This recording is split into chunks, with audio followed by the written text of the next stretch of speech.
After 5 years of limited to no developments within the agriculture sector under the coalition government, the PVPC was determined to ensure that the sector received the necessary attention and investments once it had assumed office.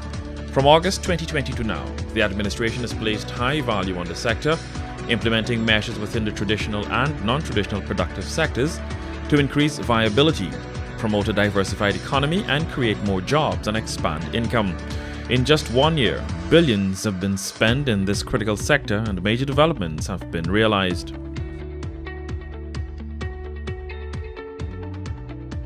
Drainage and irrigation forms one of the most important pillars of the agricultural sector. As such, one of the first actions undertaken by the government was the restructuring of the National Drainage and Irrigation Authority to ensure farmers can benefit from improved services. With outdated and dilapidated structures and pumps being the order of the day, Minister of Agriculture Zulfikar Mustafa was keen to make a change. The most burning issue in the agriculture sector is D&I, drainage and irrigation. Wherever you go, people are complaining about the state of affairs of our D&I system. As a government, the Ministry of Agriculture has a responsibility through the NDIA. We will continue to work with the various stakeholders. As a matter of fact, we have done thousands of rods of canals and drain since August of last year, right across the country, all the regions in this country. Such was the nature of the works undertaken that in 2020, the Drainage Authority exhausted its $1.6 billion budget for capital projects, while over $5 billion was spent for recurrent works. This year, some $12 billion was made available through the 2021 national budget. Pumps were installed at several flood-prone areas. These include Den Amstel, Daventry Castle, Hope, Mora Point, Rose Hall, Princess Street, Sussex Street and Cowan Street. These small but significant interventions by the authority brought immediate relief to scores of residents and farmers across Guyana. But this place here has been underwater. The neighbors here, their kitchen has been flooded, and they just started to clean this area here now. A couple of days ago, the water started drying. For the past 3 years, this trench never cleaned. This caused the flooding for 2.5 acres. Now, the government or whoever cleaned the trench and have the place dry out nice. I can't make no complaint. I'm thankful for that. Hundreds of thousands of dollars we lost in, right? But I'm glad to the government now that can do something to help us. First, I must compliment the Minister of Agriculture. He has visited Prophet Rising Sun 3 times since they're in office. With this administration, I have seen a lot of changes because there's a broad cross-section. Everybody in Prophet Rising Sun now is getting benefit on what developmental work they put in place. I have never seen the agriculture minister in the former administration in Prophet Rising Sun. Never ever saw him. I don't even know if that man knows where Prophet Rising Sun is. Coupled with its investments in drainage and irrigation, President Irfan Ali has also announced that government will spend over $7.8 billion to provide financial relief to farmers who were severely affected by the recent countrywide flooding. President Ali said more than $3.5 billion will be transferred to homestead farmers, kitchen garden farmers, and to households that exclude either of the 2 farms. Homestead farmers will receive $100,000 each, kitchen garden farms will receive $50,000 each, while persons with households excluding kitchen gardens and homestead farms will also get $50,000 each. Farmers who had rice ready to harvest will receive $80,000 per acre. Those with rice sowed and lost in the autumn crop will get $65,000 per acre, and farmers with land completely prepared but not sowed will get $45,000 per acre. Some 60,000 bags of seed paddy would also be given to those farmers. For the livestock industry, assistance would be broken down into 4 categories. Those are subsistence, small, medium and large-scale farmers. Over 2,000 farmers are set to benefit from $600 million in direct cash transfers. Efforts are underway to ensure the country's economy is diversified and food security is assured. Policies and programs have been implemented to promote climate resilient and sustainable production of fruits and vegetables locally. To make this a reality, the government allocated $1.24 billion to the National Agricultural Research and Extension Institute NARI. Through this allocation, NARI has been able to restart its agriculture distribution programs to rural and hinterland communities, which were halted by the previous government. Through these programs, hundreds of packaged seeds, along with seedlings, were distributed to small-scale farmers. Packs of akushi and bait were distributed to farmers. The National Fogging Program was resuscitated. The fertilizer distribution program was restarted. A $335 million farm implement program was launched for regions 1, 8, and 9. Along with restarting these critical programs for small and medium-scale farmers, the government launched its groundbreaking Intermediate Savanna Development Initiatives, a special project aimed at developing the corn and soybean industries in Ghana, which accounts for over 25% or $10 billion of the country's food import bill. $500 million was invested, and works have started to provide the necessary infrastructure, which could accelerate private investment in corn and soybean production and supporting businesses.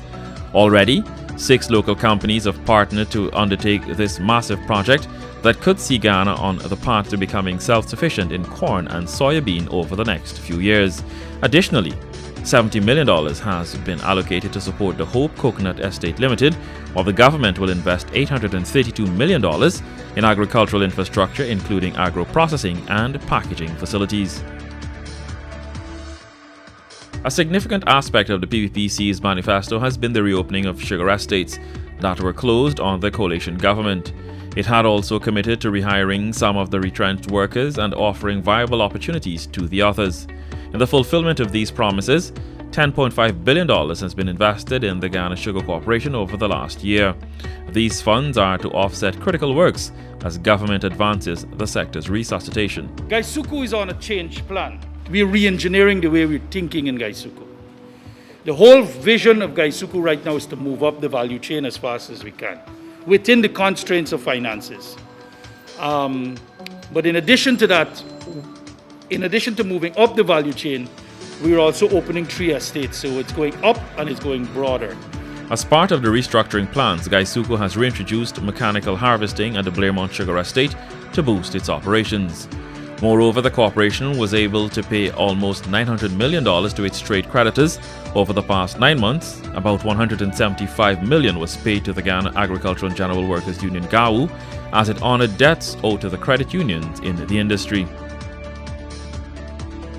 The PPPC government maintains that rice is the government's business, and it will work to see the industry flourish. Under the former government, farmers were forced to pay increased land and drainage and irrigation fees, putting a heavy burden on their pockets. The Dr. Mohamed Irfan-Ali-led administration has reversed these charges and restored them to the original rates. The MMA ADA rates were decreased from $15,000 per acre to $3,500 per acre. This single measure placed an average of $1.3 billion immediately back into the hands of farmers in Region 5. This farming is private business. Be so thankful that, machinery start do the work. Things which they could not have done in 5 years. I see this administration did it in 1 day in this village. That is excellent that the VAT come off back. The fee and so on normally was $2,500. And last year they put in on 1,000 more upon it for $3,500. The man said that is what they're going to do, and this is what they're doing. They're assisting us. The cost on every single thing is down. Agriculture equipment is down. Parts is down. Land rental for most of these people in the MMA scheme is down. So people will benefit. And that's basically what people need. More money in the pocket, more spending power for the people on the road. They will buy. A man gonna go and buy 2 tractors now. He ain't got to study VAT.